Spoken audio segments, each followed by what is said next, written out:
ओम नमः शिवाय। जय श्री रामचंद्र।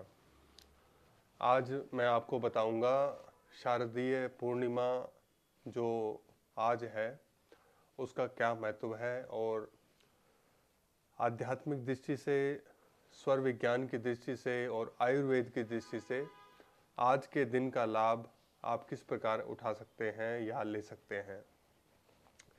पहले तो इस बात को आप समझ लें कि ये पूर्णिमा की जो घटना घटती है ये हर महीने घटती है। हर मास ही हमें अमावस्या और पूर्णिमा के दर्शन होते हैं। तो आज क्या खास बात है? आज विशेष ये है कि आज की पूर्णिमा है और अब कार्तिक का महीना शुरू हो रहा है और फिर चौथे दिन कार्तिक के महिलाएं, विवाहित महिलाएं करवा चौथ का व्रत करेंगी और उसके बाद फिर अमावस्या पर हम दीपावली का पूजन करेंगे और ध्यान करेंगे या जिस भी विधि से आप दिवाली का उत्सव मनाते हैं।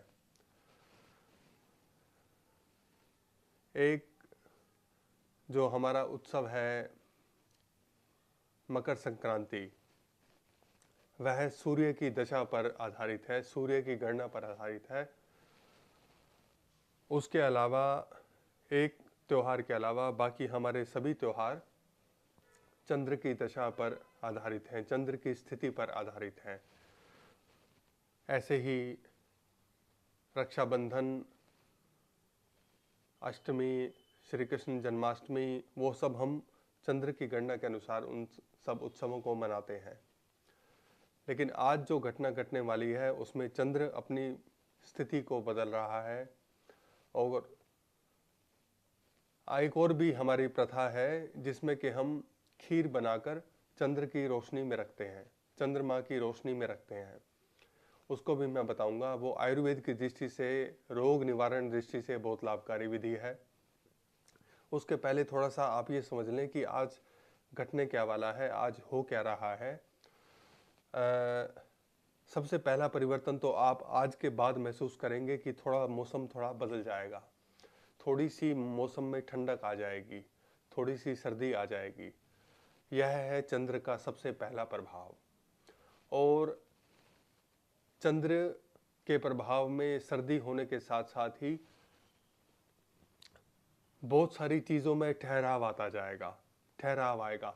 इसीलिए एक और भी यहाँ घटना घटने वाली है।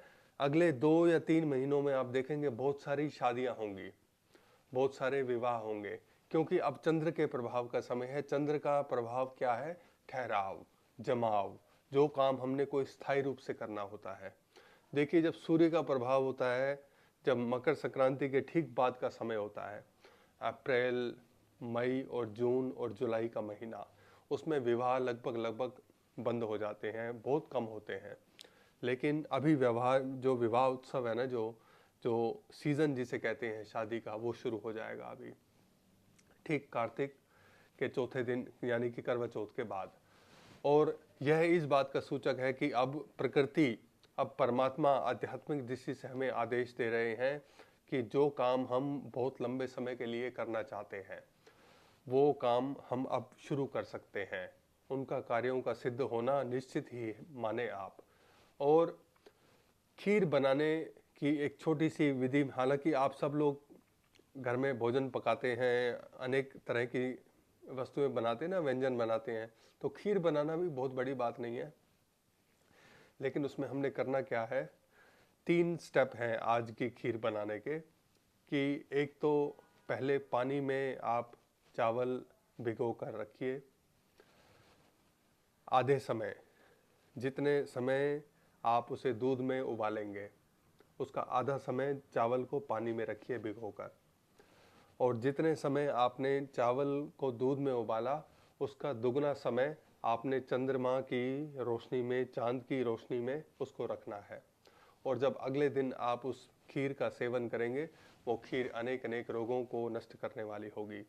खास तौर से जो वात और कफ संबंधी हमारे रोग हैं, और पित्त को भी, दोष को भी बैलेंस करती है वो खीर। क्योंकि मैंने बोला ना कि चंद्र का प्रभाव है, चंद्र यानी कि ठंडक, तो पित्त को भी, वो अग्नि को भी शांत करती है। हालांकि कई लोग कह सकते हैं लॉजिक की दृष्टि से कि खीर में चावल, दूध और शक्कर होती है तो वो कफ को बढ़ाएगी। नहीं, वो कफ को भी कम करेगी। जिस खीर पर चंद्र की दृष्टि पड़ेगी वह कफ को भी कम करेगी। तो आप इस प्रयोग को आज आप कर सकते हैं। इसके अलावा आमतौर पे मैं कहता हूँ कि सुषुम्ना के प्रभाव में आपने ध्यान करना है, लेकिन आप आज चंद्रोदय के समय यानी कि सूर्यास्त के लगभग 1 या 2 घंटा के बाद जब आप ध्यान के लिए बैठेंगे सुषुम्ना के प्रभाव में, तो एक मन को गहराई में और शांति में ले जाने वाला ध्यान प्राकृतिक रूप से ही आपको उपलब्ध होगा। अगर आप किसी भी ध्यान की विधि का प्रयोग करते हैं तो आप उसे आज अवश्य ही कीजिए और आपको अनेक अनेक लाभ मिलेगा। आज के लिए इतना ही। धन्यवाद। ओम नमः शिवाय।